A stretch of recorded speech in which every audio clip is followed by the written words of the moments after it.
PCIO selection. IntelliMix Room allows you to use the audio inputs and outputs of the host computer running IntelliMix Room software. Using the PC input and PC output on the IntelliMix configuration screen, we can bring these sources and destinations into the DSP. Under each block, you have a drop-down that allows you to select the audio devices.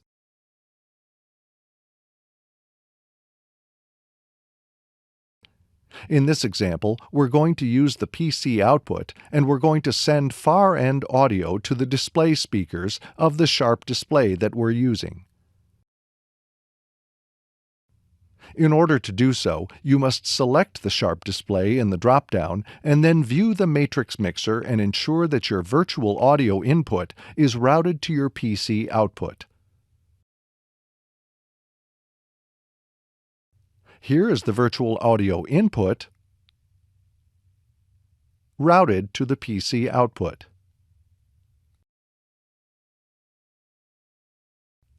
Once you've selected the proper audio output under PC output and made your matrix mixer routing, you can see that any audio being sent to the virtual audio input is also being sent to the PC output.